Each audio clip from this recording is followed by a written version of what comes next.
Bonjour et bienvenue à ce quatrième cours de WordPress. Aujourd'hui, nous allons travailler sur le menu de navigation, les widgets et les plugins. Alors, avant de commencer, pensez bien à lancer votre serveur local MAMP et à vous connecter à votre back-office du site WordPress. Nous allons débuter avec un peu de théorie sur les menus. Le menu de navigation sur un site web est conçu par un ensemble de liens qui permet d'accéder aux principaux contenus, pages de votre site internet. Pour accéder au menu, il faut aller dans le menu principal noir à gauche, apparence, puis cliquer sur menu. Alors, je vous propose d'y aller. Ici, je suis dans mon back-office WordPress. Je vais aller dans Apparence, Menu. Apparence, Menu. Ici, donc, je suis dans l'onglet Menu qui me permet de créer un menu de navigation. Pour rappel, votre site internet, pour l'instant, ressemble à ceci. Donc, vous aurez l'impression qu'un menu de navigation est déjà créé, mais en allant dans l'onglet menu, vous vous rendez bien compte qu'ici, il n'y a pas de menu créé pour l'instant, car il nous dit créer votre premier menu ci-dessous. Donc, il est très important lorsque vous avez fini de créer vos pages et vos articles, d'aller dans l'onglet menu pour créer le menu de navigation. Alors, ici, pour créer le menu, il faut commencer par lui donner un nom.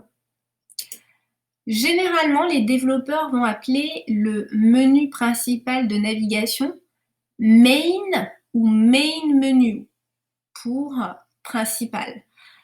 Alors ici, nous allons donc l'appeler Main.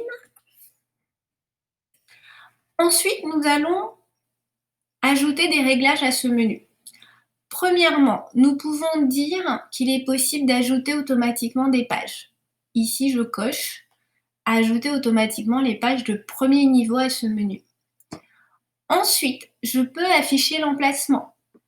Ici, je peux cocher menu horizontal grand écran. Et je peux également cocher menu étendu grands écrans. Et le menu devra également être le menu sur mobile. En revanche, je pourrais avoir un menu du pied de page ou du footer qui serait différent. Donc ça, je ne coche pas. Et j'aurai également un menu différent pour les réseaux sociaux. Donc ici, pas besoin de cocher non plus. Une fois que j'ai terminé avec les réglages, je vais cliquer sur créer le menu. Voilà, donc pour l'instant mon menu est créé et on me dit d'ajouter des éléments de menu depuis la colonne de gauche. Cette fois-ci, je vais sur la colonne de gauche. Ajouter des éléments de menu. Ici, si je regarde bien, je peux ajouter des éléments de menu constitués de pages. Je peux également ajouter des éléments de menu constitués d'articles. Les articles créés. Et je peux également ajouter des éléments de menu constitués de liens. Si par exemple j'ai un lien externe vers un site externe au mien. Et je peux également ajouter des liens vers des catégories d'articles. Ici, je vais commencer par ajouter les liens vers les pages. Donc je peux ouvrir page et je peux tout sélectionner et cliquer sur ajouter au menu. Alors, ici, il me manque quelques pages. Il me manque la page mention légale politique de confidentialité, qui n'est pas affichée sur le premier écran. Pour tout afficher, je vais cliquer sur afficher tout. Et là, je vois bien mention légale, page de politique de confidentialité. Pour sélectionner uniquement cette page, je coche et je vais cliquer sur ajouter au menu. On m'a bien rajouté la page. Maintenant, je vais ordonner mon menu. Ici, le premier lien, contact, sera le premier lien affiché dans mon menu de navigation. Donc ici, je vais faire attention à bien ordonner. Donc moi, le premier élément que je veux afficher dans le menu de navigation, c'est la page à propos. Ensuite, je veux afficher la page carte. Et attention, rappelez-vous, la page carte a des pages enfants. Donc pour dire que la page No Burgerman est un enfant, je vais laisser une petite marge à gauche. Ce qui signifie que No Burgerman est un enfant de carte. Même chose pour nos desserts. Je vais laisser une petite marge pour lui dire qu'il est un enfant de carte. Même chose pour la même chose pour la page Nos boissons, qui est un enfant de carte, donc ici je laisse une petite marge. Ensuite, je vais avoir la page presse et enfin la page contact. Et pour finir, la page mention légale. Je vais commencer par enregistrer le menu. Donc ici, je descends d'un cran, j'enregistre le menu, je vais voir sur le site en front office, je réactualise la page soit avec le petit bouton actualiser cette page, soit avec le raccourci clavier commande R si vous êtes sur Mac ou CTRL R si vous êtes sur PC. Ici, regardez, j'ai bien à propos, carte, et dans carte, j'ai bien les enfants, nos burgermen, nos desserts, nos boissons. J'ai bien presse, j'ai contact et j'ai mention légale.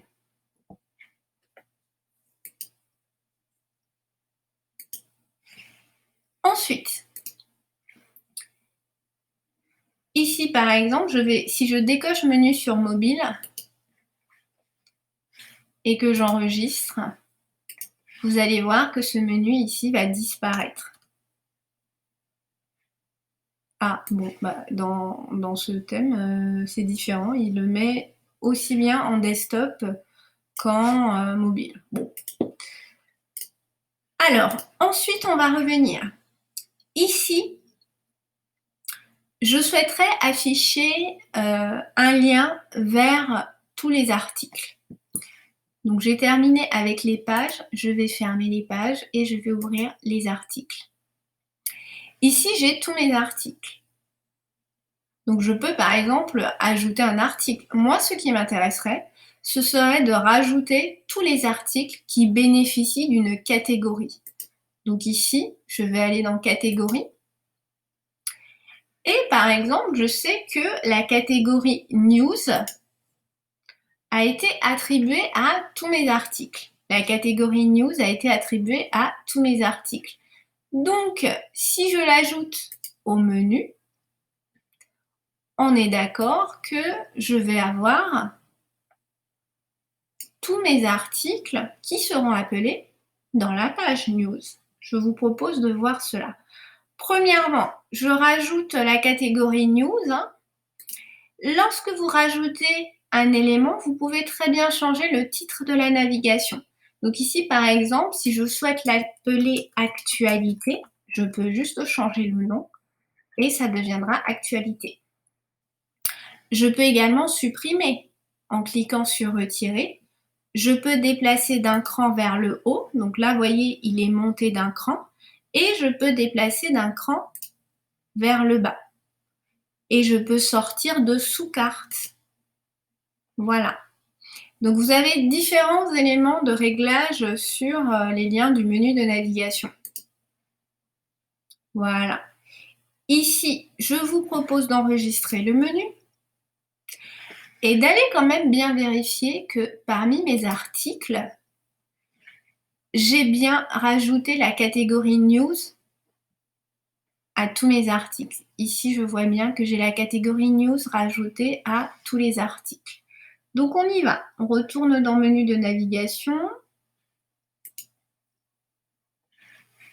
Et on va vérifier dans la page. Ici, par exemple, je vais réactualiser et je vois que j'ai bien un lien actualité. Je vais cliquer et normalement, il me dit que je suis bien dans la catégorie news. Normalement, j'ai 5 articles, donc je devrais voir mes 5 articles. Donc, premier article, deuxième, troisième, quatrième et cinquième. Donc voilà comment afficher tous vos articles, tout simplement en leur donnant une catégorie que vous allez appeler dans le menu de navigation. Alors, nous allons partir un petit peu plus loin. Ici, vous avez également la possibilité de rajouter un lien personnalisé. Un lien personnalisé. Supposons par exemple que notre site soit affilié à un autre site externe. On va dire par exemple que puisque notre site est un restaurant de burgers, nous sommes par exemple affiliés au site de Burger King. Et du coup, nous allons mettre un lien vers le site de Burger King. C'est un exemple. C'est juste un exemple pour illustrer le propos. Ici, du coup, j'aurais besoin de rajouter un lien personnalisé. Donc, je vais aller dans Lien personnalisé. Premièrement, je vais rajouter le texte du lien. Puisque nous sommes affiliés à Burger King, je vais rajouter Burger King. Ensuite, il faut que je rajoute l'adresse web de Burger King. Je vais la chercher. Donc, j'ouvre un nouvel onglet, commande T sur Mac ou CTRL T sur PC, et je vais chercher Burger King. Ici, j'ai l'adresse de Burger King. Alors attention, ceci est une annonce. Je vais tout simplement aller sur la barre d'URL, je copie l'adresse, commande C sur Mac ou CTRL C sur PC, et je vais juste la coller ici. Donc je vérifie que j'ai tout pris. https://www.burgerking.fr/ et je fais ajouter au menu. Ici, du coup, cet élément, je vais pouvoir le placer où je souhaite. Je vais pouvoir l'ouvrir et vérifier que j'ai bien mon titre de la navigation et je vous propose d'aller tester cet élément.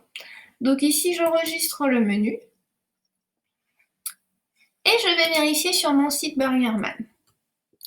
Regardez, j'ai bien un lien personnalisé Burger King.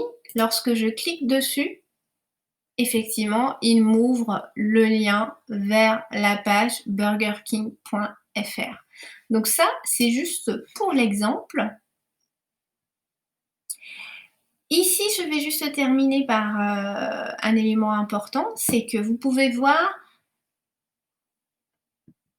quelle est l'origine du lien. Ici, par exemple, dans À propos, on peut voir que l'origine du lien est une page.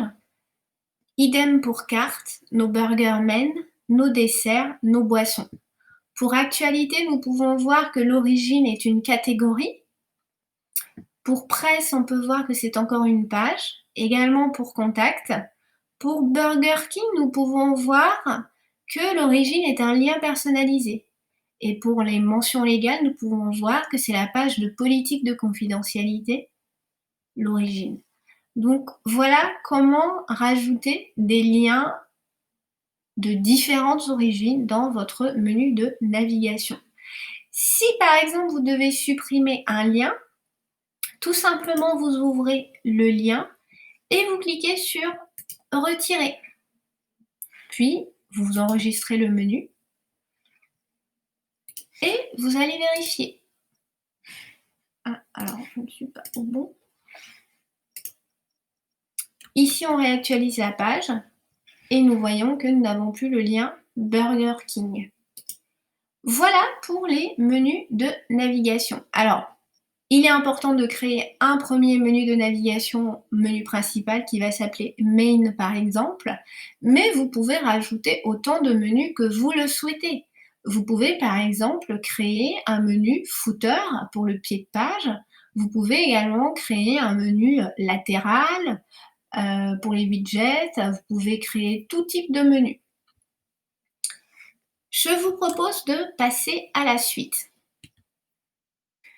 Donc ici, nous avons déjà vu comment créer les menus. Je vais vous proposer de voir les widgets. Les widgets sont des éléments dynamiques, pages, articles, textes, images, etc., qui sont placés dans la sidebar ou la barre latérale.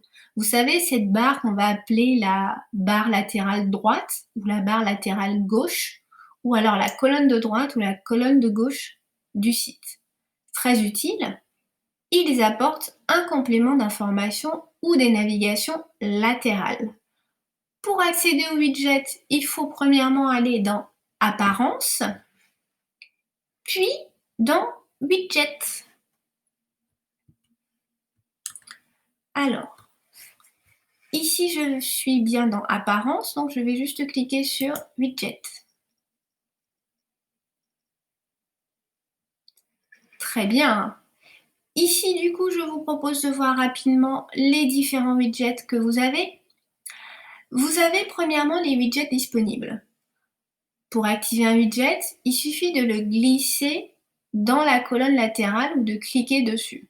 Et pour désactiver un widget et supprimer ses réglages, il suffit de l'enlever de la colonne latérale. Premièrement, nous allons voir les widgets dont nous disposons. Ici, par exemple, je vais pouvoir supprimer un widget. Ici, je vais pouvoir en supprimer encore un autre. Ne vous inquiétez pas, on va les recréer. Donc ici, dans pied de page numéro 1, rappelez-vous, le pied de page, c'est le footer. Donc c'est la barre tout en bas du site. Les widgets de cette partie seront affichés dans la première colonne du pied de page. Donc normalement sur mon site, je dois déjà avoir un widget recherché, un widget article récent et un widget commentaire récent. Je vous propose d'aller voir sur le site. Ici, je retourne sur le site, je descends et effectivement, je vois qu'en bas, j'ai une barre recherchée qui doit correspondre à mon widget recherché. Puis j'ai des articles récents qui doivent correspondre à mes articles récents de widget. Et j'ai des commentaires récents. Ah, donc c'est ici que nous avons les différents éléments. Et ensuite, je vais avoir mon pied de page. Ok, donc ici, tout simplement, nous allons voir la liste des widgets qui sont disponibles. Premièrement, vous avez les archives. Donc ici, il s'agit d'archives mensuelles des articles de votre site. Les articles récents qui sont utilisés. Un calendrier. Donc ici, vous pouvez très bien rajouter un calendrier des articles de votre site. Des catégories. Donc ici, ce sont les catégories des articles. Les commentaires récents. Les flux RSS.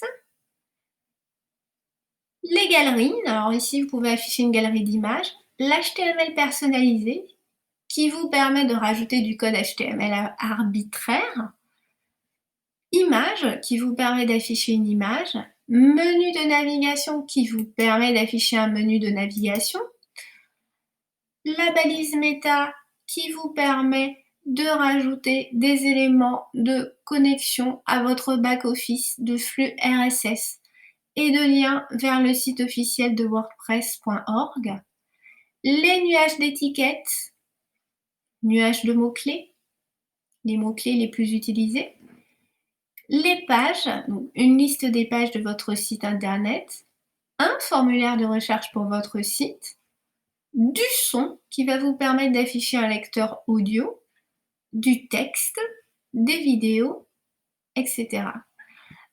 Alors, premièrement, je vous propose de tester quelques widgets.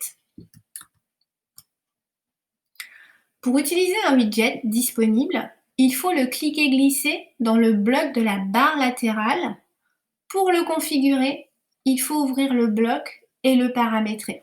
Donc, premièrement, il faudra prendre le widget disponible parmi la zone de widget disponible et faire un cliquer-glisser vers la barre latérale. Et ensuite, vous le paramétrez. Pour cet exemple, je vous propose de rajouter un widget, par exemple, qui va être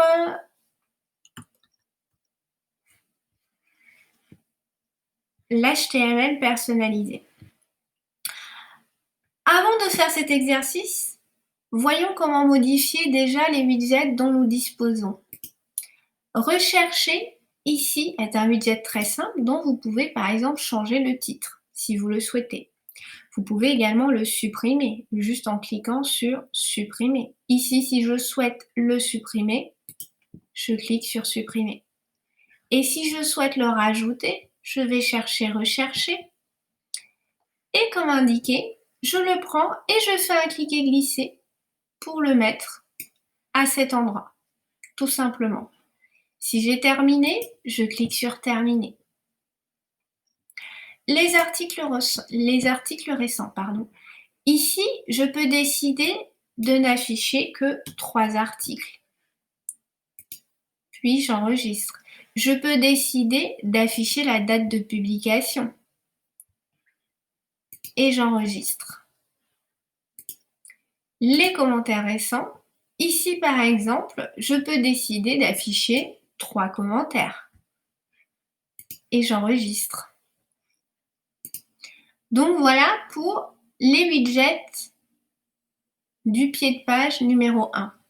Je vous propose maintenant de faire l'exercice dont nous parlions auparavant. Nous allons rajouter le widget HTML personnalisé. Le widget HTML personnalisé permet d'intégrer du code HTML. Pour afficher une carte Google Maps de Burgerman par exemple, il faut intégrer du code HTML dans le widget. Donc, premièrement, nous allons chercher parmi les widgets disponibles le widget HTML personnalisé auquel nous allons attribuer l'emplacement pied de page. Ne vous inquiétez pas, il sera attribué par défaut parce que c'est l'emplacement qui est utilisé actuellement. Et enfin, nous allons cliquer sur Ajouter le widget. Je vous propose de faire cet exercice. Ici, je vois mon widget HTML personnalisé. Je peux l'ouvrir pour en savoir plus. Ici, par exemple, il me propose 2 emplacements, pied de page numéro 1 ou pied de page numéro 2.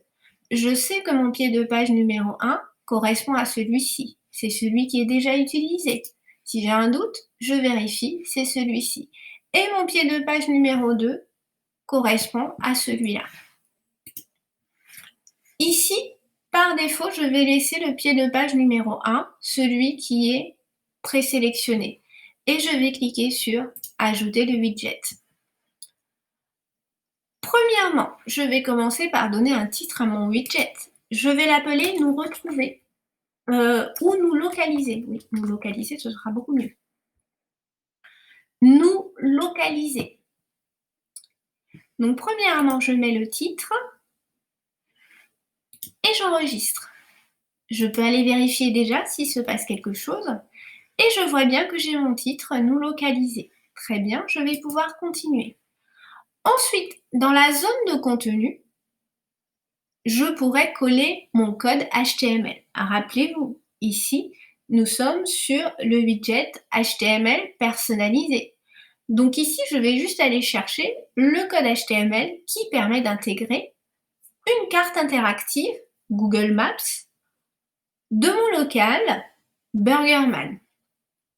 Pour cela, je vais ouvrir un nouvel onglet dans le navigateur et je vais aller chercher Google Maps.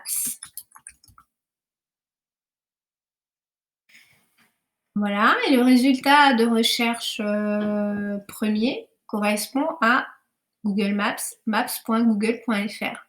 Je clique. Ici, je vais taper l'adresse du restaurant. 35 rue Mouffetard, 75 005, Paris. Alors, c'est une adresse fictive, hein, car nous sommes sur un projet fictif. Ici, j'ai l'adresse 35 rue Mouffetard et ici, j'ai le plan. Donc moi, ce qui m'intéresserait, ce serait de coller ce plan et de le coller dans ma zone de contenu d'HTML personnalisé. Pour cela, je vais voir comment partager ce plan. Donc ici, je vais cliquer sur Partager. J'ai plusieurs options pour partager ce plan.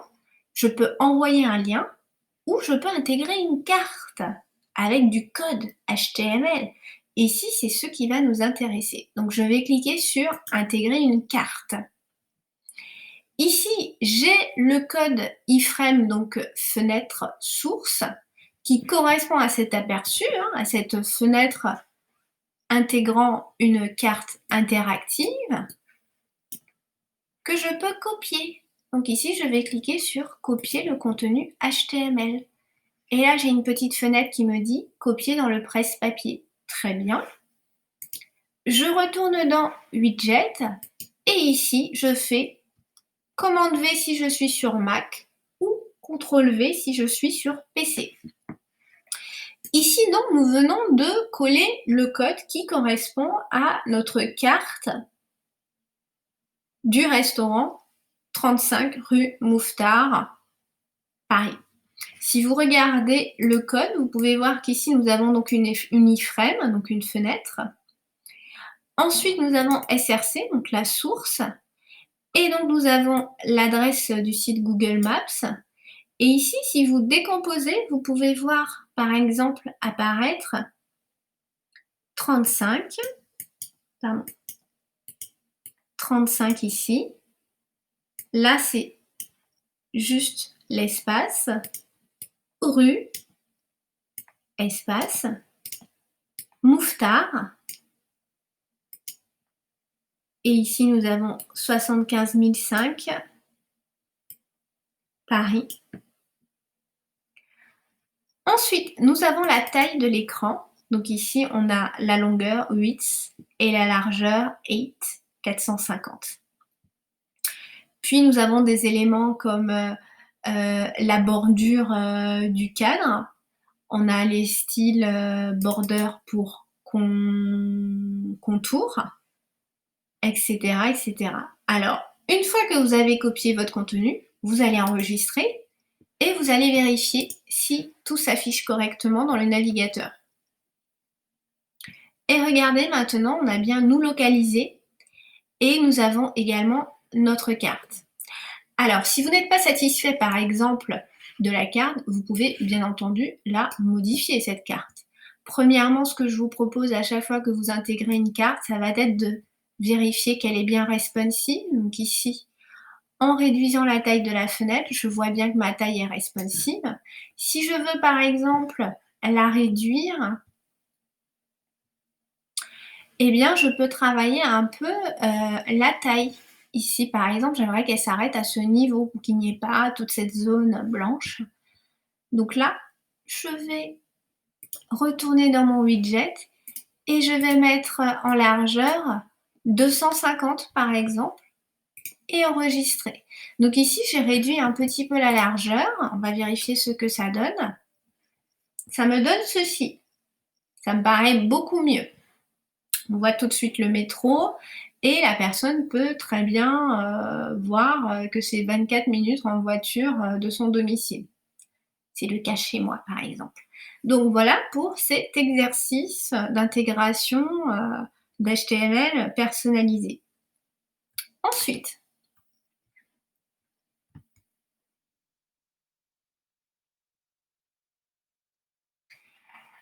nous allons rajouter le widget le burger du mois.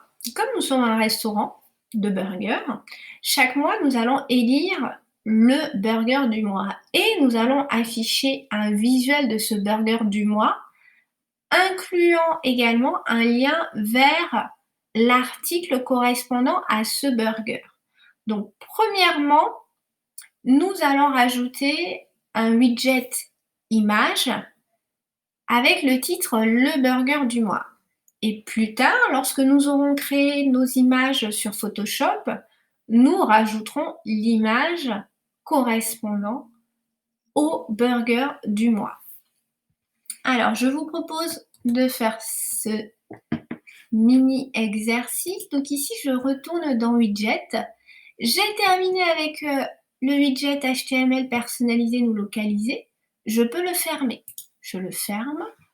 Et maintenant, je vais chercher le widget image, celui-ci. Je clique dessus et je vais faire ajouter le widget. Ça, c'est une autre technique si vous ne faites pas le cliquer glisser. Ici, je vais rajouter le titre, le burger du mois. Pour l'instant, je n'ai pas l'image, donc je reviendrai une fois que l'image sera créée pour ajouter l'image correspondant au burger du mois. Et j'enregistre. Voilà.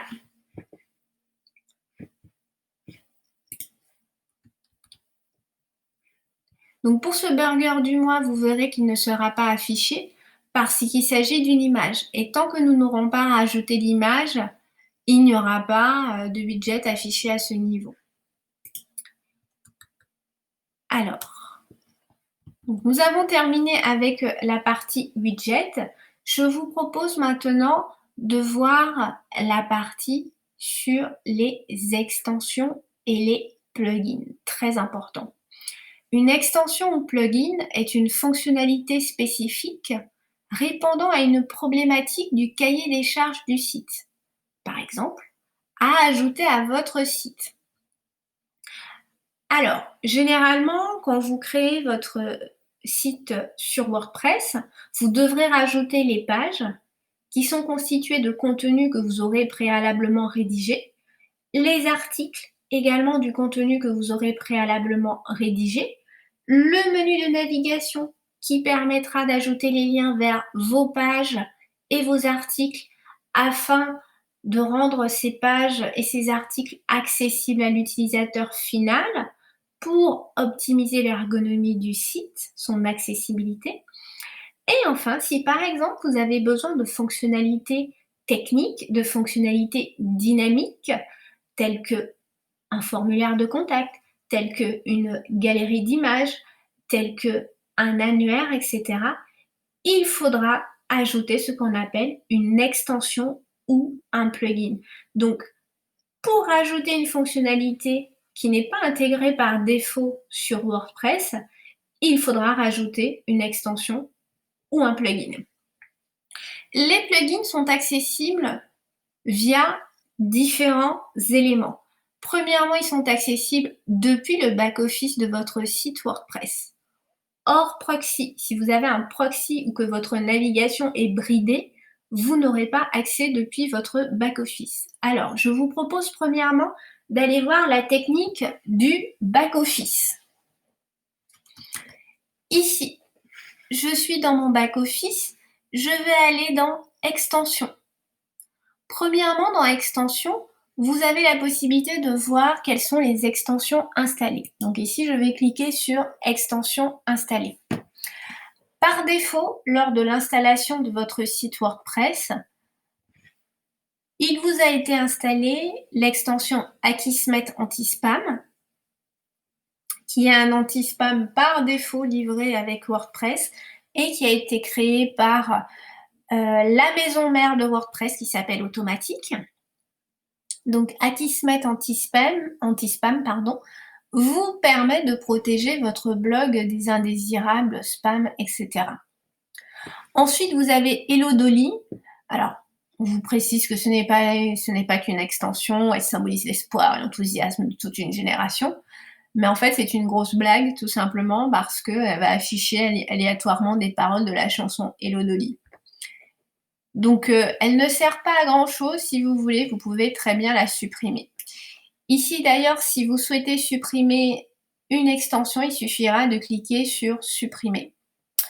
Par défaut, lorsque vous rajoutez une extension, elle sera désactivée. Par défaut, lorsque vous rajoutez une extension, elle sera désactivée. Si l'extension est désactivée, on va vous proposer de l'activer. Donc ici, ces deux extensions sont installées, mais elles ne sont pas activées. Elles sont désactivées, d'où la proposition de les activer. Donc ici, par exemple, si je souhaite activer Akismet Anti-Spam, je vais cliquer « Activer ».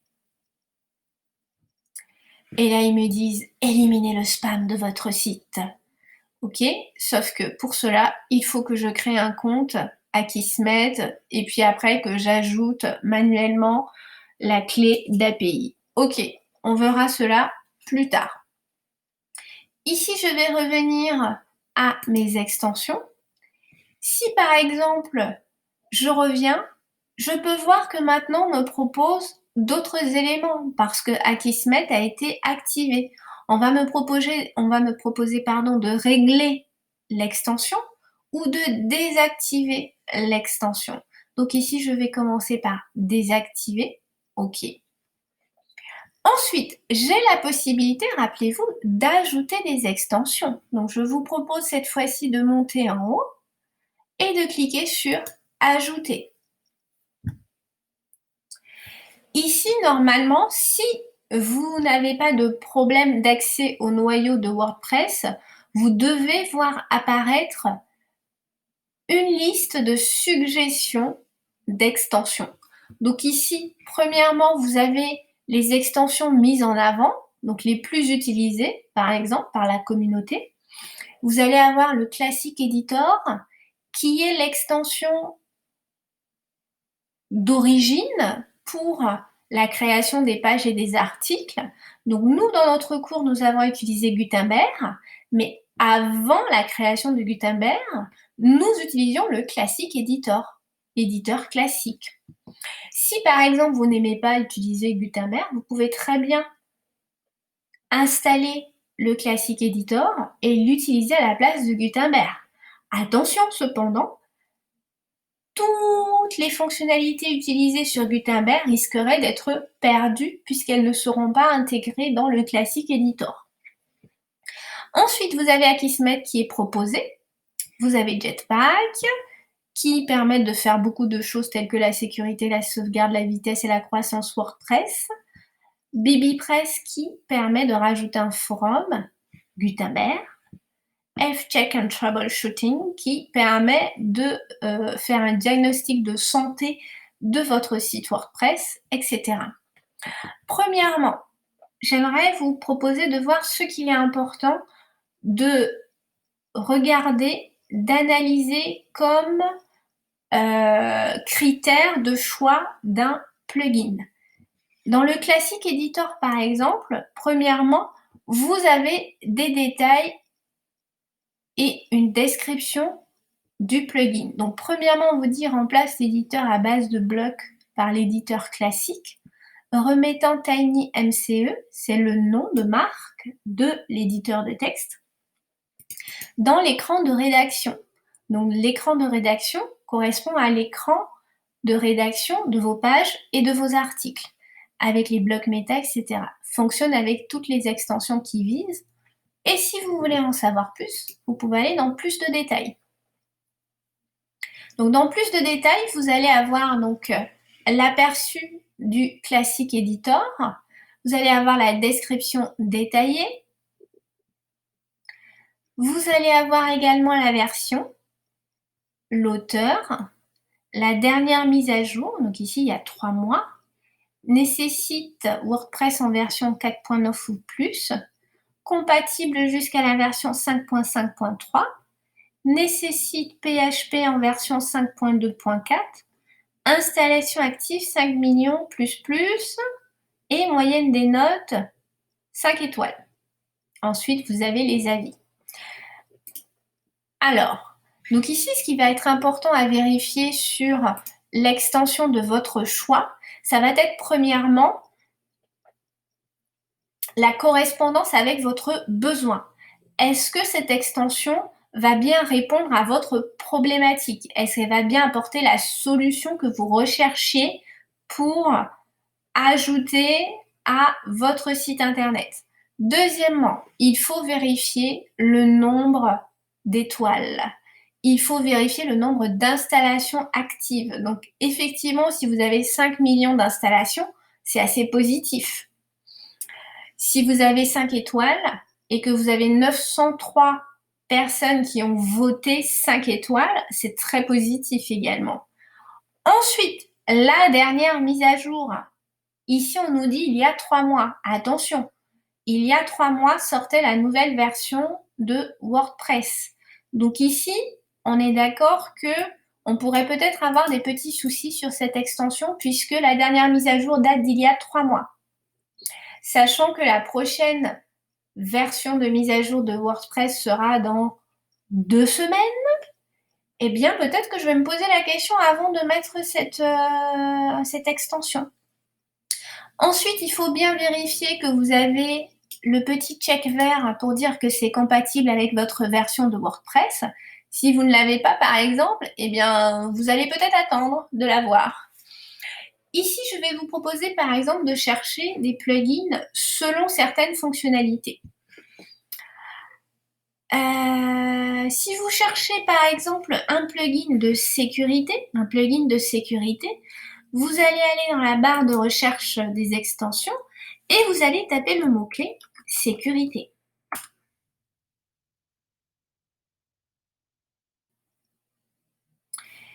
Et ici, une fois que j'ai tapé sécurité, je vais avoir plusieurs plugins de sécurité qui me sont proposés. Je vais avoir par exemple le plugin Jetpack. Ici, du coup, je vais l'analyser rapidement. Donc Jetpack, ici, nous avons 4 étoiles sur 5. 5 millions et plus d'installations actives. Dernière mise à jour il y a 2 semaines, compatible avec votre version de WordPress. OK. Maintenant, je vais vérifier d'autres éléments. Je vais vérifier la description, la meilleure extension WordPress pour la sauvegarde, l'anti-spam, la recherche de programmes malveillants, le réseau de diffusion de contenu, AMP. AMP signifie Accelerated Mobile Page. Du coup, ce sont les pages accélérées pour mobile, les réseaux sociaux, les recherches, le formulaire de contact et les intégrations avec Woo, qui est WooCommerce, Facebook, Instagram, Google, etc. Je vais continuer. Je vais voir par exemple CQPress Free. Ici, je vois qu'il a 4 étoiles et contrairement à Jetpack, on est sur 30 000 installations actives. OK. Cependant, lui ne gère que la sécurité. Il ne fait pas tout ce qui est promotion, réseaux sociaux, etc. comme Jetpack. Donc cela peut expliquer le score un peu plus faible. Ensuite, par contre, la dernière mise à jour date d'il y a 4 mois. Donc je pense qu'il n'a pas été mis à jour avec la nouvelle version de WordPress. Donc je vais peut-être m'abstenir de le prendre tout de suite. Je vais attendre un peu. En revanche, il est bien compatible avec ma version de WordPress. Donc vous voyez, ce sont ces différents critères que vous allez analyser pour décider du choix de votre extension de sécurité. OK? Alors, nous allons continuer. Donc ici, par exemple, on va chercher une extension pour du e-commerce. Donc ici, je vais taper le mot-clé e-commerce. E-commerce, et ici, quand je tape e-commerce, il me propose WooCommerce. Et alors attention, si vous souhaitez faire du e-commerce sur WordPress, l'extension incontournable et unique, ce sera WooCommerce. Donc ne cherchez même pas de midi à 14h. Pour du e-commerce, vous aurez besoin de WooCommerce. Donc on va se concentrer sur WooCommerce. La première solution proposée, donc WooCommerce est la solution de e-commerce open source gratuit la plus populaire dans le monde entier. Et ça a été créé par la maison mère de WordPress Automatique. Ici, nous avons 5 millions et plus d'installations actives. 5 millions 5 millions. La dernière mise à jour date d'il y a 2 semaines et c'est bien compatible avec votre version de WordPress. Ensuite, avec WooCommerce, vous allez avoir d'autres petits plugins qui vont être embarqués pour collaborer avec WooCommerce. Vous aurez par exemple Enhance e-commerce Google Analytics plugin for WooCommerce qui va permettre de traquer par exemple tout le processus d'achat sur votre site internet afin de pouvoir suivre les statistiques sur Google Analytics. Vous aurez par exemple WooCommerce PayPal Checkout Payment Gateway qui va vous permettre d'accepter PayPal, les cartes de crédit et de débit sur votre boutique WooCommerce. Vous aurez par exemple WooCommerce Wishlist qui va vous permettre de rajouter des listes de cadeaux, des listes de vœux, voilà. Ensuite, vous aurez des WooCommerce Admin, des WooCommerce filtres de produits, etc., etc. Donc tout ça, c'est pour gérer du e-commerce. Le premier plugin à utiliser, ce sera WooCommerce, qui vous permettra de rajouter des catégories de produits, des articles, des déclinaisons de produits et un tunnel d'achat simple. Et ensuite, si vous voulez travailler pour optimiser votre e-commerce, vous allez rajouter d'autres plugins qui vont collaborer avec WooCommerce. Donc ici, nous avons vu comment chercher un plugin en cherchant le mot-clé correspondant. Nous allons partir un petit peu plus loin. Des fois, il arrivera, par exemple, que vous ayez un mot-clé, supposons par exemple que l'on recherche une fonctionnalité pour ajouter un annuaire. Nous allons donc taper le mot-clé annuaire.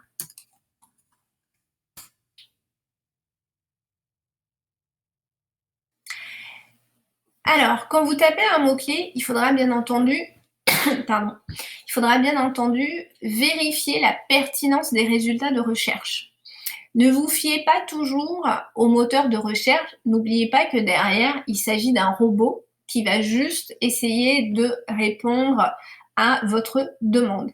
Donc ici, premièrement, je regarde le premier résultat de recherche qui est Name Directory.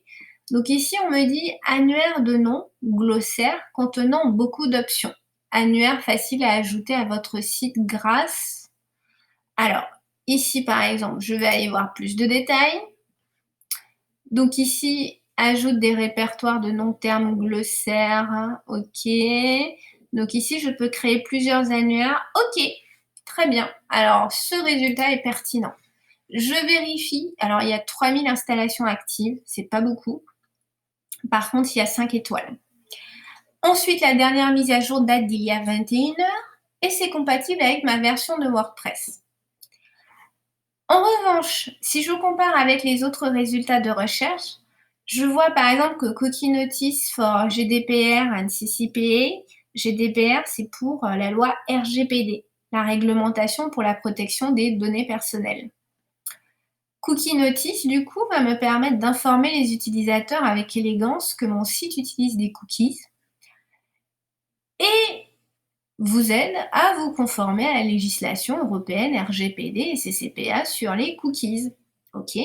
On est d'accord que ça n'a rien à voir avec ma demande initiale sur les annuaires. Donc ici, ce résultat n'est pas pertinent pour un plugin d'annuaire.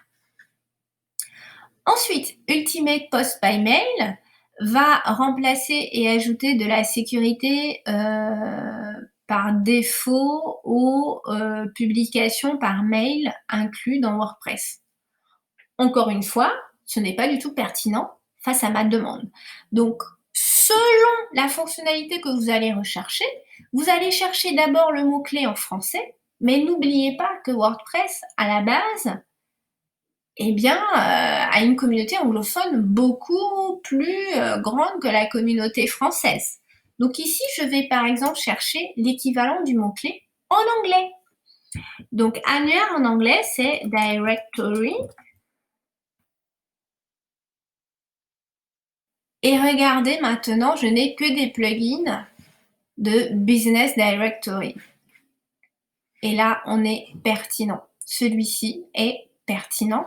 Et en plus, il a plus de 20 000 installations actives et 4,5 étoiles. La dernière mise à jour date d'il y a 4 jours et il est compatible avec ma version de WordPress. OK? Alors, je vais vous proposer maintenant de continuer. Donc, nous avons vu qu'il est possible de rajouter un plugin via le back-office de votre site WordPress. Pour notre exemple, je vais vous proposer de rajouter par exemple un plugin dont nous aurons besoin très vite la semaine prochaine, un plugin qui s'appelle Child Themify. Alors quand vous connaissez le nom du plugin, vous pouvez juste taper le nom du plugin directement. Donc ici, j'ai juste tapé Child Themify et du coup, j'ai des résultats de recherche pour créer un thème enfant. Donc ici, je vais juste vérifier les différents éléments de ce thème enfant. Donc premièrement, Child-Themify va créer des thèmes enfants en un clic. Nous avons 10 000 installations actives. Bon, ici, dernière mise à jour, par contre, c'était il y a 3 ans. Non testé avec votre version de WordPress. J'ai la possibilité de l'installer maintenant. Ensuite, je vais avoir Builder Template catégorie pour les constructeurs de pages. Alors ici, c'est pour les constructeurs de pages. Donc, il ne va pas créer un thème enfant par défaut. Donc, ce n'est pas très pertinent, donc je continue. Et ici, je n'ai que ça. Maintenant, je vais aller un petit peu plus loin. Je vais juste mettre Child Theme pour voir s'il me propose d'autres résultats de recherche. Ici, par exemple, je vais avoir Child Theme Configurator. Donc ici, j'ai 300 000 installations actives. C'est beaucoup. Ici, lorsque l'utilisation du personnaliseur n'est pas suffisante, créez un thème enfant depuis vos thèmes. On va lire plus de détails. Ici, on nous dit qu'il est utilitaire rapide, facile à utiliser, qui vous permet d'analyser n'importe quel thème au regard des problèmes habituels, de créer un thème enfant et de le personnaliser au-delà des options de l'outil personnalisation. Donc, il est conçu pour les utilisateurs de WordPress qui souhaitent personnaliser directement les feuilles de style du thème enfant. Donc, Child Theme Configurator vous permet d'identifier facilement et de remplacer les attributs CSS exacts que vous souhaitez personnaliser. Donc ici, la dernière mise à jour date d'il y a 3 mois, nécessite WordPress en version 4.0+, et on a 300 000 versions actives. C'est bien, mais je vais continuer à voir. Ici, j'ai par exemple celui-ci qui m'a l'air pas mal, Child Theme Generator, qui est une extension WordPress utile pour générer des thèmes enfants, dernière mise à jour 2 jours, et compatible avec votre dernière version de WordPress. Ensuite, nous avons 8 mois, 2 mois, 3 mois, 8 mois, 9 mois, 12 mois, etc., etc. Ici, par exemple, je vais vous proposer de prendre celui-ci, par exemple, qui me paraît assez pertinent puisqu'il a 300 000 installations actives. Donc, nous allons le tester. Installer maintenant.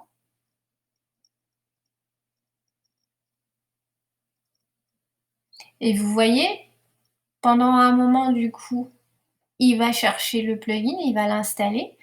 Une fois qu'il est installé, on va vous proposer de l'activer. Donc ici, j'active.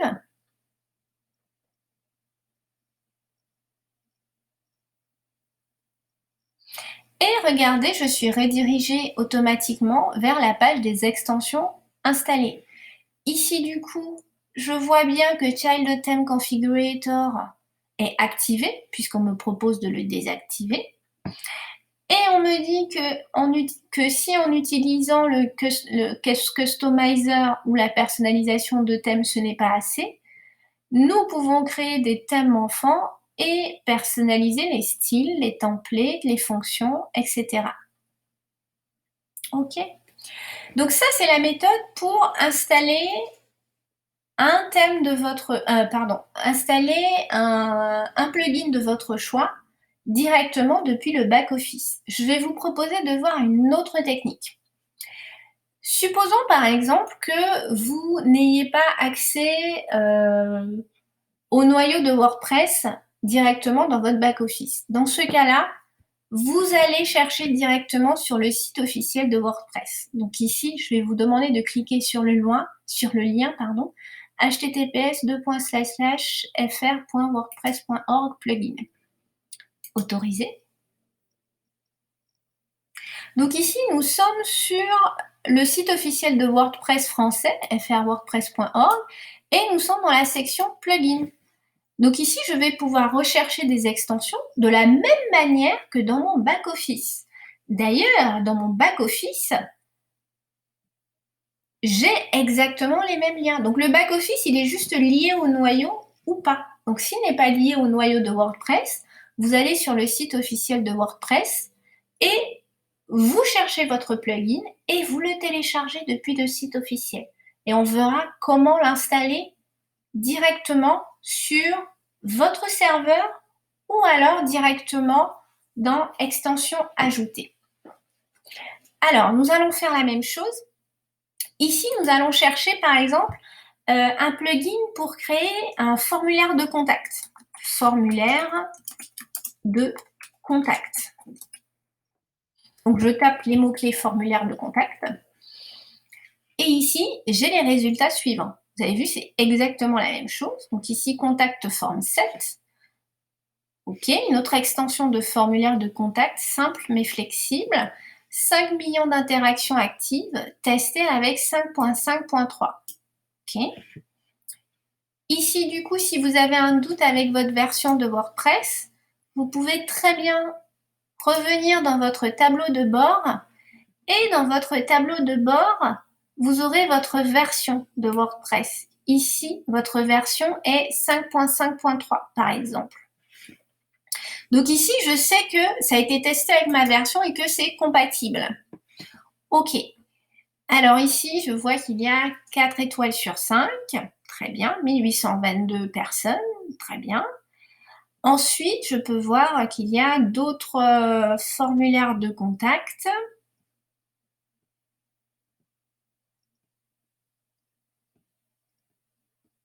Et attention, il y a plusieurs pages. Donc, je vais continuer sur la page 2, par exemple.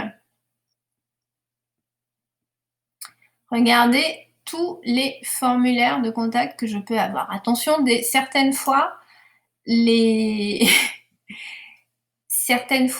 résultats ne sont pas pertinents. Là, par exemple, regardez, salut Patrick. Salut Patrick vous propose les meilleures contrepétries sur Internet. Résolvez-les grâce à nos indices ou cliquez pour découvrir la solution. Donc, c'est n'importe quoi. En moins de 10 installations actives testées avec 5.4.4. Donc là, ce n'est pas du tout pertinent.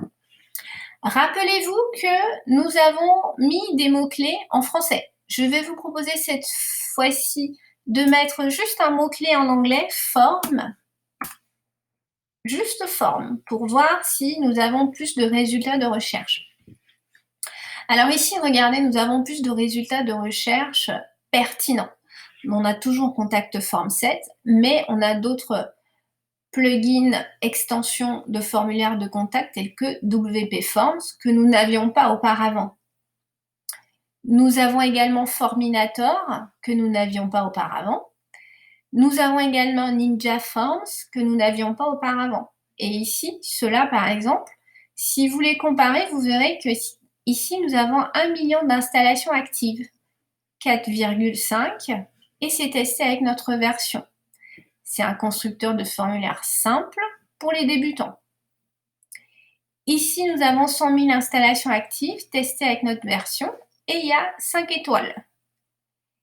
Ici, nous avons 3 millions d'installations actives testées avec notre version et nous avons 5 étoiles pour 8040 utilisateurs. Donc, ce n'est pas négligeable. Nous avons plus de 8 fois le nombre d'utilisateurs de Contact Form 7. Donc ici, par exemple, si vous voulez prendre Contact Form by WP Forms, vous allez le comparer. Donc vous allez vérifier sa description, la meilleure extension de formulaire de contact pour WordPress, un constructeur en cliquer déposer qui vous permet de créer de magnifiques formulaires de contact en quelques clics seulement. Ah, ça fait rêver, hein? Alors ici, nous avons 5 étoiles pour 8040 utilisateurs qui ont noté.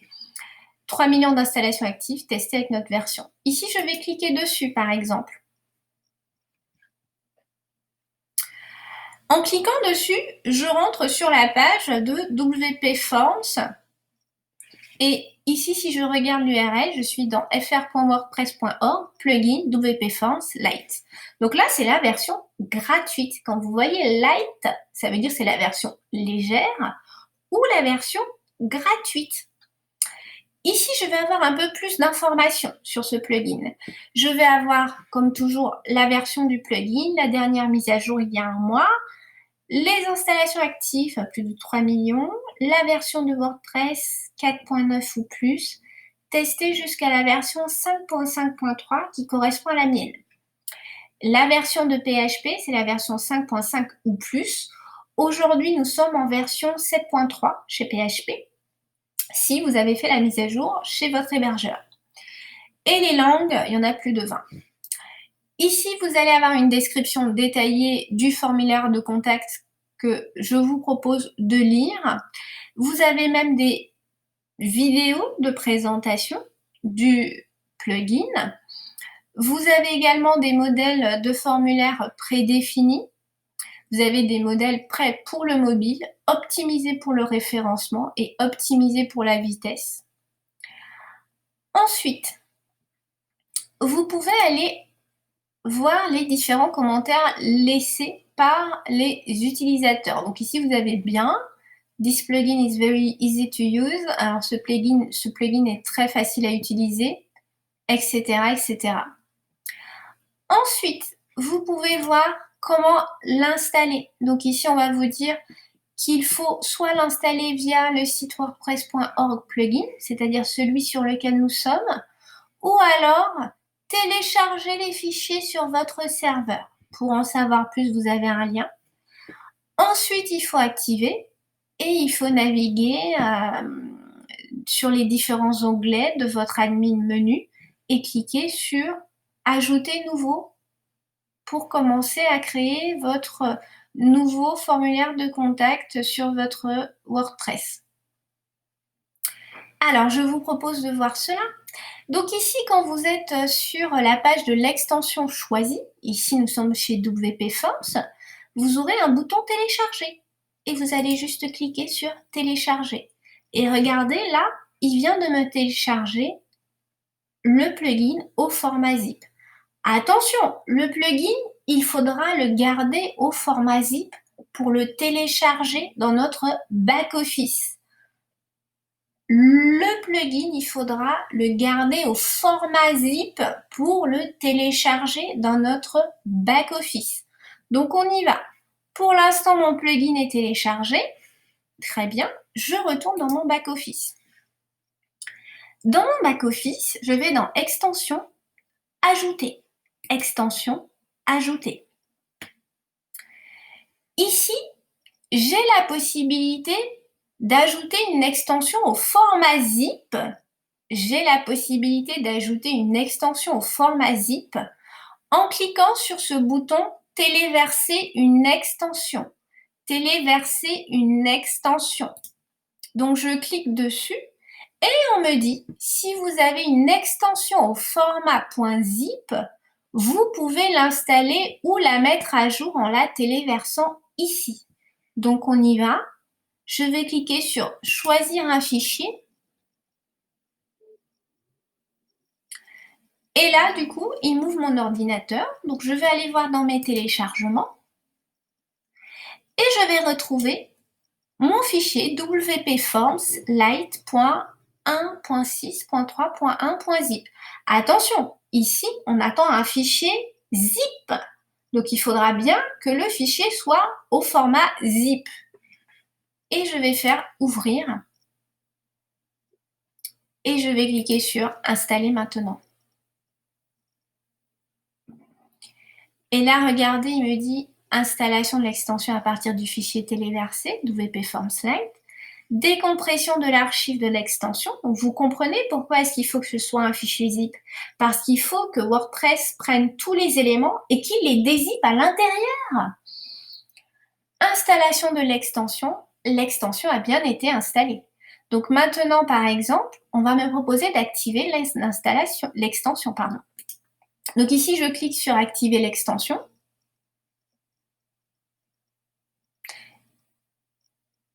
Et je le laisse travailler tranquillement. Et regardez maintenant, j'ai WP Forms qui apparaît. Je viens d'installer une extension pour pouvoir créer des formulaires de contact avec la deuxième méthode du zip. Alors, ensuite, nous allons voir une autre méthode. Donc, je retourne toujours dans le site officiel de WordPress.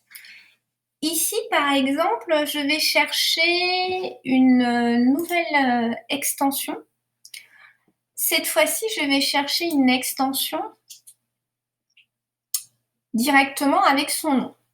Donc ici, je vais chercher une extension qui s'appelle Duplicator et qui permet de migrer, de faire une copie de mon site pour, par exemple, l'installer sur un serveur web. Donc comme je connais le nom de l'extension, je vais taper directement son nom, Duplicator. Ici, du coup, j'ai les résultats Duplicator extension de migration WordPress. C'est cette extension qui m'intéresse. Je vérifie quand même, ici j'ai 5 étoiles, 2937 votants. Les migrations et sauvegardes WordPress sont bien plus faciles avec Duplicator. Cloner, sauvegarder, déplacer, transférer un site entier d'un emplacement à un autre. Ici, je vois que le constructeur, c'est Snapcreek. J'ai plus d'1 million d'installations actives et c'est testé avec ma version 5.5.3. Je vais aller vérifier. Donc là, je passe à la page de l'extension. Je vérifie toujours comment fonctionne Duplicator. J'ai même une vidéo si je veux aller un petit peu plus loin.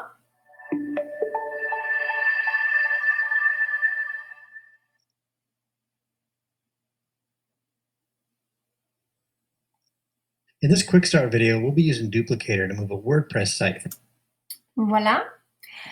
Ensuite, je vais avoir un aperçu de l'outil. Donc, on va me dire que Duplicator est l'outil de migration le plus puissant. Il vous permet de déplacer, migrer ou cloner un site WordPress entre domaines ou hébergements sans aucune coupure, récupérer un site en ligne, en local pour du développement, migrer un site WordPress d'un hébergeur à un autre, sauvegarder manuellement un site WordPress ou certaines parties, dupliquer un site en production vers un site de pré-production et vice-versa, impacter un site WordPress entier pour le réutiliser ou le distribuer, réaliser une migration WordPress complète sans vous embêter avec des scripts d'import, export, SQL. Oh, ça fait rêver, hein? Alors, on y va. C'est décidé, nous allons le prendre. Donc ici, on remonte un petit peu et bouton télécharger. Voilà. Et maintenant, je vais vous proposer de voir une seconde méthode. C'est la méthode que vous utiliserez si vous n'avez pas du tout accès à vos extensions. Si par exemple, vous n'avez pas accès à extension ajoutée, extension installée, vous devrez passer directement via votre serveur pour installer manuellement votre extension ou plugin. Ici, c'est également une technique qui va être adaptée pour les thèmes, si vous avez des problèmes dans votre back-office au niveau du thème. Premièrement, je vais un peu fermer des fenêtres pour que ce soit beaucoup plus lisible.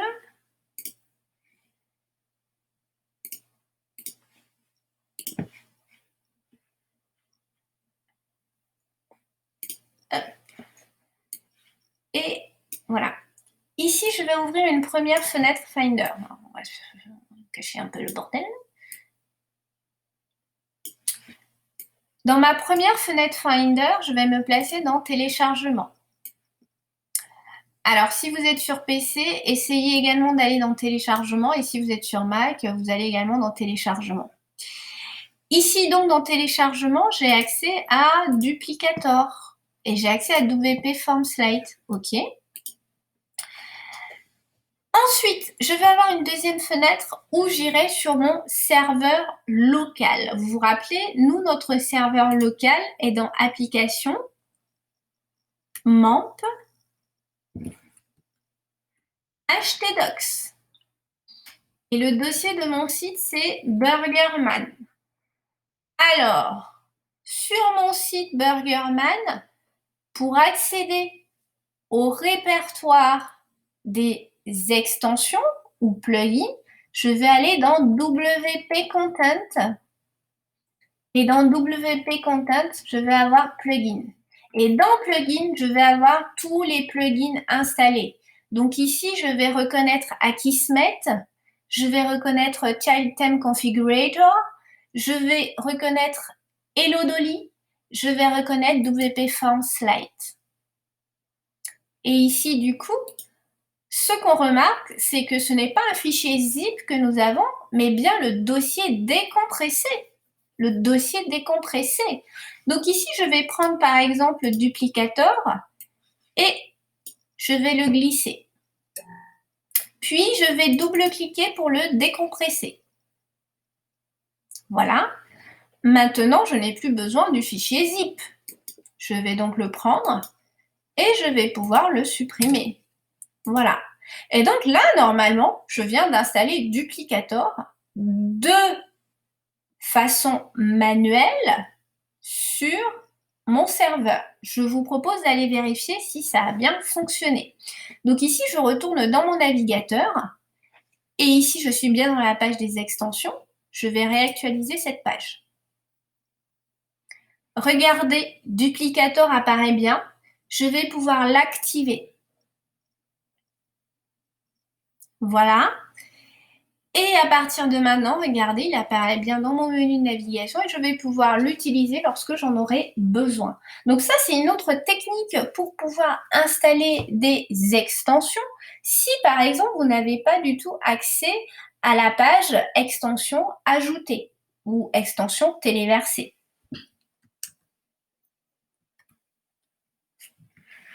Alors, nous allons continuer avec un petit peu de théorie.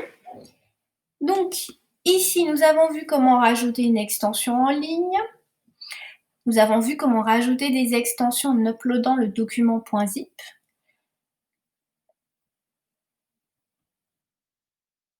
Et alors, nous venons de voir la technique de l'installation directement sur le serveur manuellement. Donc ici, il faut aller dans WP Contents, puis dans Plugin, et tout simplement rajouter manuellement le plugin. Alors maintenant, je vais vous proposer de rajouter quelques plugins dont nous nous servirons durant le cours. Donc ici, je vais vous demander de rajouter Elementor. Donc pour trouver Elementor, soit vous passez par extension ajouter et vous allez taper le mot-clé Elementor. Ici, du coup, on nous propose Elementor Website Builder. Donc, c'est celui qui nous intéresse. Ici, du coup, c'est un Page Builder. On a 5 millions d'installations actives. Installer maintenant.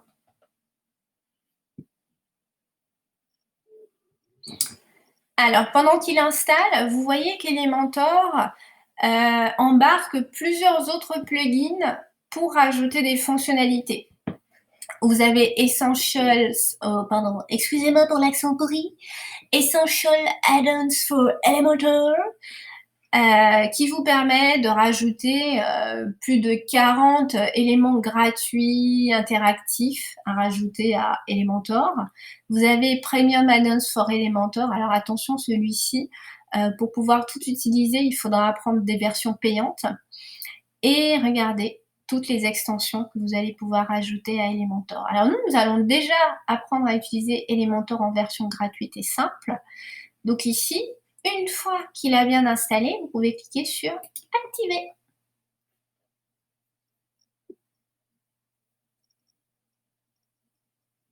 Voilà. Et maintenant, du coup, je vais vous demander de faire l'exercice suivant. Donc de prendre Cookie Notice, qui va nous permettre d'ajouter des notifications de cookies, qui est obligatoire. Si vous utilisez des cookies pour vos statistiques ou pour voir quel est le parcours utilisateur. Duplicator, nous l'avons déjà fait.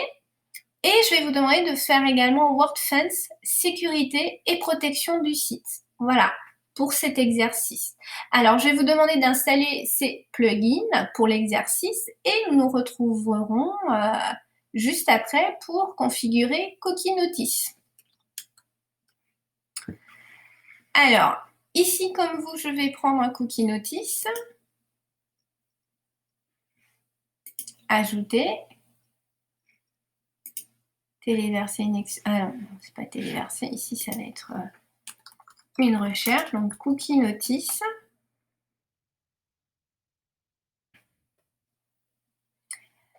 Et voici cookie notice, nous allons faire installer maintenant. Alors attention, la dernière mise à jour c'était il y a 6 mois, donc on va voir s'il fonctionne bien ou pas.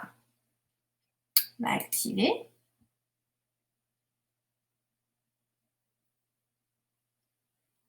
OK, et regardez, il apparaît bien là, cookie notice.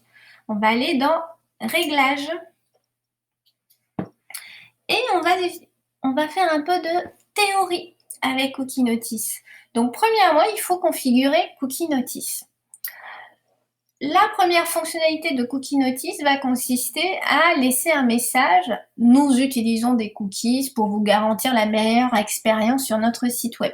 Si vous continuez à utiliser ce site, nous supposerons que vous en êtes satisfait. Et le texte du bouton qui est proposé sera OK. Vous pouvez bien entendu personnaliser. Ensuite, vous pouvez par exemple activer le lien vers votre page politique de confidentialité ou votre page mention légale. Ça peut être soit un lien de page, si vous avez créé la page, soit un lien personnalisé, si par exemple c'est une page externe à votre site internet. Ensuite, vous pouvez demander d'ouvrir cette page dans une nouvelle page, blanque, ou alors d'ouvrir dans la même page. Vous pouvez décider de sélectionner la cible du lien de la politique de confidentialité. Est-ce que c'est une bannière ou est-ce que c'est un message? Alors, je vous propose d'y aller. Donc ici, le message par défaut, nous utilisons des cookies pour vous garantir la meilleure expérience sur notre site web. Si vous continuez à utiliser ceci, nous supposerons que vous en êtes satisfait. Vous pouvez bien entendu rajouter des éléments. Sinon, vous pouvez mettre comme texte du bouton « OK ». Vous pouvez mettre « OK, j'accepte ». Voilà.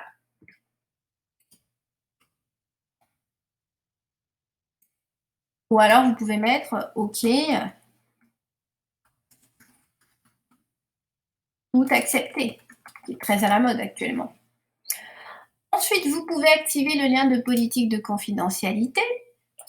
Et là, il va vous proposer de sélectionner la page correspondante. Donc ici, c'est bien un lien de page. Et je vais chercher ma page mention légale.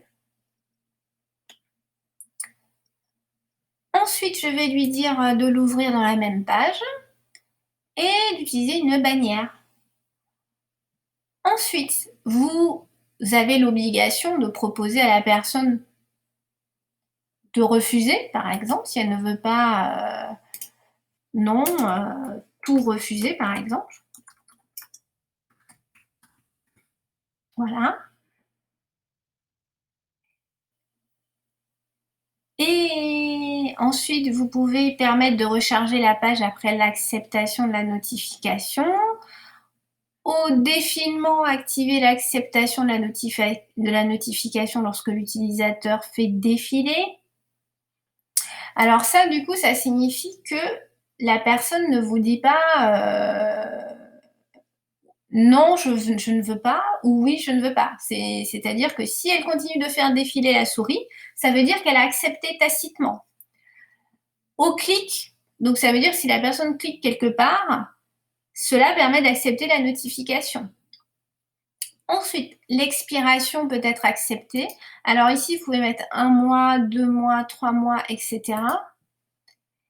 Et il vaut mieux avoir exactement le même délai de durée de conservation. Ensuite, alors moi je vous proposerais plutôt de mettre le script en pied de page pour ne pas gêner la lecture. La désactivation, vous pouvez cocher si vous voulez que toutes les données de l'extension soient supprimées à sa désactivation. Et ensuite, vous pouvez afficher des bannières coronavirus. Alors ça, c'est nouveau. Vous pouvez afficher des informations à propos des cas en cours ou pas. Ensuite, vous pouvez décider de la position de la bannière, donc en haut ou en bas.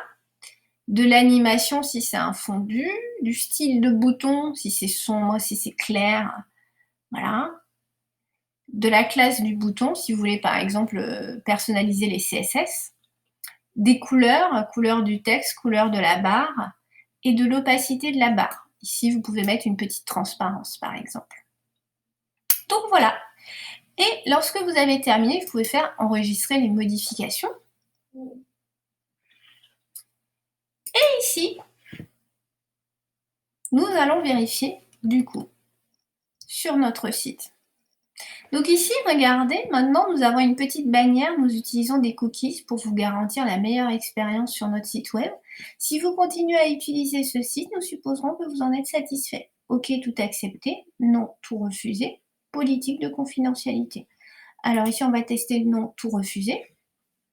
On va réactualiser la page. Et rappelez-vous, nous avons dit qu'il faudrait 3 mois pour que les données soient conservées. Donc voilà. Pour Cookie Notice. Alors, nous allons continuer sur les recommandations et les mises à jour de plugins. Premièrement, recommandation checklist avant l'installation de plugins. Ne pas installer de plugins qui ne figurent pas dans le répertoire des plugins WordPress.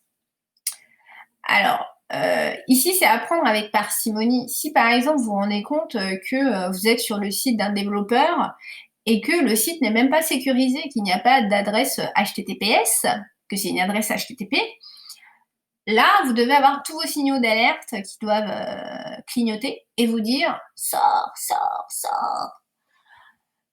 Bien entendu, si vous êtes sur un site de développeurs certifiés, avec de bons commentaires, avec une adresse sécurisée, etc., qui est très connue dans la communauté, là, vous pourrez éventuellement, oui, prendre ce plugin-là.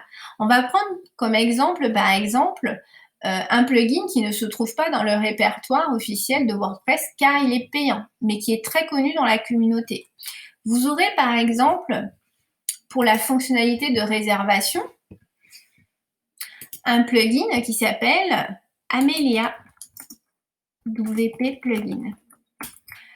Amelia est un plugin de réservation qui est très connu, mais qui est payant, et donc qui n'existera pas sur la plateforme officielle de WordPress.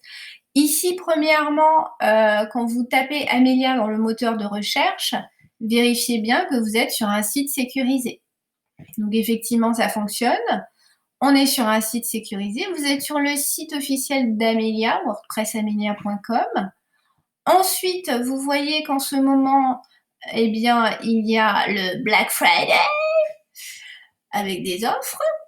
Ici, on vous explique que c'est un plugin de réservation qui est parfait pour WordPress, pour les consultants, les spas, les salons, les salles de gym, les centres de réparation, les cliniques privées, les salons de beauté, de cosmétiques, etc. Là, on est sur un site officiel de développeurs. Et donc là, ça fonctionne bien. Par contre, si vous étiez sur un site de malware, par exemple, il faudrait vérifier que, attention, est-ce qu'il y a bien des mentions légales ? Est-ce que je suis sûre d'être sur un site légal, etc. Et si vous vous rendez compte que vous avez un doute là-dessus, il vaudra mieux ne pas installer le plugin.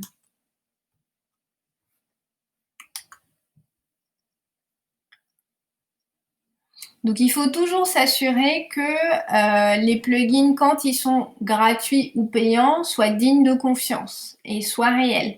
Donc, n'hésitez pas, par exemple, à aller sur un moteur de recherche et à chercher Amelia Avi. On va mettre WordPress plugin Amelia Avi. Et là, par exemple, si vous avez des avis qui vous disent qu'Amelia est le gestionnaire de réservation le plus riche en fonctionnalités, ça vous dit déjà que ce plugin existe bien. Si ce n'était pas le cas, eh bien, vous sauriez que, il y a peut-être un doute, ce plugin n'existe peut-être pas. Là, vous avez plusieurs articles qui parlent du plugin et qui vous prouvent qu'il existe bien et qu'il est une référence dans le domaine. Ensuite, ne pas expérimenter de nouveaux ou récemment créés plugins sur votre principal site. Utilisez plutôt un site test ou local. Vous vous rappelez, tout à l'heure, nous avions vu des sites qui étaient installés plus de 5 millions de fois. Imaginez par exemple que dans vos résultats de recherche, on vous propose un site qui n'a jamais été installé ou qui a été installé 2-3 fois. Vous allez avoir des doutes. À forte raison, oui. Vous allez avoir des doutes et ce serait bien prudent de votre part. Ensuite, utilisez principalement les plugins WordPress recommandés et ceux avec le plus grand nombre de téléchargements notation. Parce que ça veut dire qu'il y a une communauté derrière. Ça veut dire que si vous rencontrez des problèmes, vous aurez certainement des personnes qui auront rencontré les mêmes problèmes que vous et qui y auront trouvé des solutions. Ensuite, il faut faire attention aux conflits et à l'incompatibilité entre certains plugins. Vous avez certains plugins qui sont très lourds, qui sont très gourmands et qui vont être incompatibles avec d'autres plugins sur votre serveur. Ça, vous vous en rendrez compte assez souvent si vous avez des erreurs, par exemple, si vous avez des conflits ou alors que votre site rame énormément ou que vous avez des pages blanches. Ensuite, vous devez faire des sauvegardes régulières du site WordPress et de la base de données. Nous verrons cela au cours 14. Ensuite, vous devez mettre à jour les plugins. Les plugins sont développés pour des versions WordPress. Chaque mise à jour de la version de WordPress implique que le plugin doit s'adapter et être optimisé pour cette nouvelle version. C'est pour cette raison que les plugins sont mis à jour régulièrement. Lorsqu'une mise à jour de plugin est disponible, dans le tableau de bord s'affiche une notification telle que celle que vous voyez juste ici. Une mise à jour de Gravity Forms est disponible, voir les détails, ou rejetée. Lorsqu'une mise à jour de plugin est disponible, dans Extensions s'affiche une notification. Par exemple, celle que vous voyez ici, une notification. S'il y en a 2, il sera 2. S'il y en a 3, 3, 4. S'il y en a 26, alors s'il y en a 26, il faut vraiment travailler sur votre site par contre. Et du coup, si vous voulez après mettre à jour l'extension, il vous suffira de cliquer sur ce petit bouton actualisation mise à jour. S'il y a des informations de détail ou de la documentation, pensez à les consulter. Et note importante, les mises à jour de plugins apparaissent sur les sites en production sur un serveur web. Alors, dans les dernières versions, maintenant, si vous êtes bien lié au noyau de WordPress, vous pouvez quand même accéder aux notifications de mise à jour en local. Je vous propose de voir quelques plugins phares. Alors, par exemple, si vous souhaitez faire un site multilingue, vous avez Polylang qui est un plugin gratuit. Toujours pour le site multilingue, vous avez par exemple WPML qui est un plugin payant, premium. Pour le e-commerce, vous aurez par exemple le plugin WooCommerce. Pour les espaces membres, vous aurez par exemple le plugin Ultimate Member. Pour les systèmes de réservation, vous aurez par exemple le plugin Bookly. Pour le référencement, vous aurez par exemple le plugin Yoast SEO que nous allons utiliser. Donc celui-ci, vous pouvez le télécharger dès maintenant.